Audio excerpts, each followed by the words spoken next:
Next week, as China marks its 70th anniversary of the founding of the People's Republic of China, they are holding their largest ever military parade. And the centerpiece here is likely to be the Dongfeng-41 missile. This is an example of how the military in China has transformed in the past few years. Adam Bakhtiar with more. This is the Dongfeng-41, or DF-41, China's most advanced intercontinental ballistic missile. It's 16.5 meters long, and it's mounted on a 16-wheel transporter erector launcher. Now, with a range of at least 12,000 kilometers and up to a reported 15,000 kilometers, this means that China can strike any target on the U.S. mainland. Now, in comparison, the U.S.'s military LGM-30 Minuteman missile has a range of 13,000 kilometers, and Russia's RT-2PM2 Topol-M 11,000 kilometers. Also, while the U.S. and Russian ones carry just one nuclear warhead, the DF-41 is capable of a payload of 10 nuclear warheads, each of which can be aimed at a different target. Now, it says to have an accuracy of 100 to 500 meters and travels at 25 times the speed of sound. Now, the DF-41 is also said to be highly mobile. The U.S. Department of Defense says it can be fired from a silo-based platform or from a rail mobile. Now, the DF-41 represents the big strides China's military has made over the past 70 years. In terms of military hardware, China is well on track to become a bona fide world leader. But as Loke explains, despite its impressive weapons, there are still questions over the People's Liberation Army's ability to, in Xi Jinping's words, fight and win. It was China's founding father, Mao Zedong, who laid bare the bold nature of what he called state power, making the point for the first time in 1927 with the now famous line, "Political power grows out of the barrel of a gun." Just as his party, the Chinese Communist Party, formed its armed wing, the People's Liberation Army, and marched into decades of civil war with the nationalist Kuomintang. I think the very consistent theme that runs through from the early period even up to now, that it is the army of the party. It's formed by the Communist Party when they were struggling against the Kuomintang forces. And if they want to really seize power, this is the most critical item which they must have. And the way to wield it is that the party must really control it. Initially, in 1927, when the Chinese Communist Party initiated a nationwide rebellion, armed rebellion against the Kuomintang KMT, there were different names for different communist control forces across China. Some called themselves the Workers' and Peasants' Revolutionary Army. Some called themselves the National Revolutionary Army. And in May 1928, Mao changed the forces under his control to Workers' and Peasants' Red Army. And that name stuck around for about 9 years. In 1937, facing an all-out invasion by Japan, the KMT and the CCP made a deal to fight the Japanese together.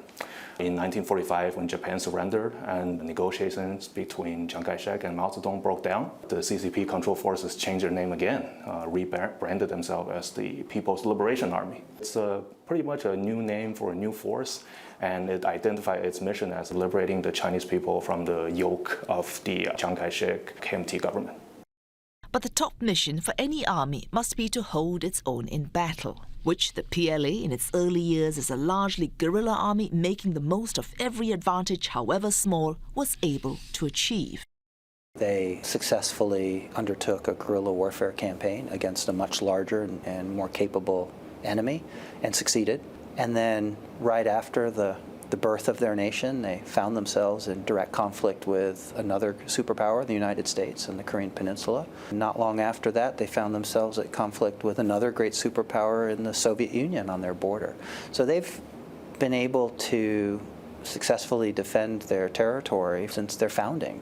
But that said, they've really changed their approach. They've gone from being essentially a guerrilla army to now a much smaller, much leaner, a much more effective, more technologically advanced military that is the peer of almost every other military on the planet.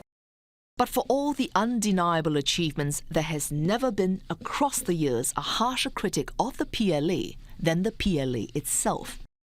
it's well aware that the last time it took any significant part in a conflict was 40 years ago in a brief war with Vietnam, in which tens of thousands of Chinese lives were reportedly lost to no particular end.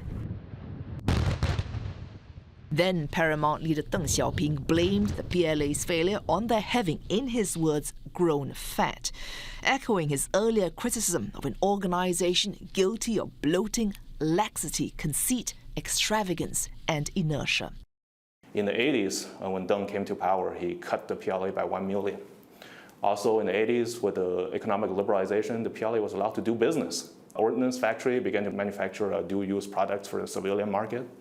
But that came with a lot of problems, corruption. So in the 1990s, when Jiang came to power, he stopped that practice, mostly. If you look back in Hu Jintao's time, there was a lot of problems with the military. Corruption was rampant, and citizenry were questioning, whether this army can really do its job correctly. But after Xi came to power, he really rode down that momentum to fight against corruption. Xi Jinping came to power late 2012 as both party chief and chairman of the Central Military Commission, the top decision-making body in the Chinese military. In 7 years, more than 100 generals have been purged and up to 13,000 senior officers put under investigation, including 2 former vice-chairmen of the Central Military Commission and the chief of the PLA's Joint Staff Department. The last time the Chinese military saw upheaval as profound as this was back in the days of Chairman Mao. His brutal purging of China's first Minister of Defense, PLA Marshal Peng Dehuai, accompanied by vicious propaganda like this, came at a time when losing power meant a great deal more than losing just your job. And again with Peng Dehuai's successor Lin Biao, another PLA marshal and successor to Mao Zedong, fleeing in terror in 1971, boarding a flight that would crash mysteriously and cost him his life. At least another 1,000 senior officials were arrested in the ensuing purge.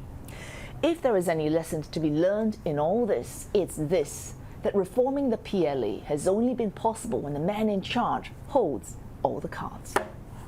Reform the PLA is not an easy thing, partially because of the sheer size of the PLA, and also because the PLA has certain privileges and political power inside China's politics.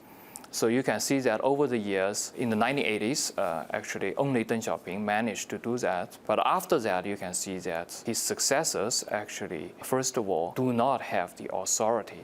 Xi Jinping is different. Actually, you can see that China has risen to some extent when Xi Jinping took power. So there's a need for the PLA to restructure itself to cope with the new situation facing the rising China. After Xi came to power, the PLA experienced one of its most transformative reforms since its foundation. There were 3 salient features of the reform. One is the abandonment of the 4 general department system. In place came 15 offices, commissions, and departments at the CMC level, Central Military Commission level. Number 2 is that the 7 military regions are reorganized into 5 theater commands. And also you have 1 full service established and 2 new forces. It's a wholesale dismantling of the cornerstones of the PLA.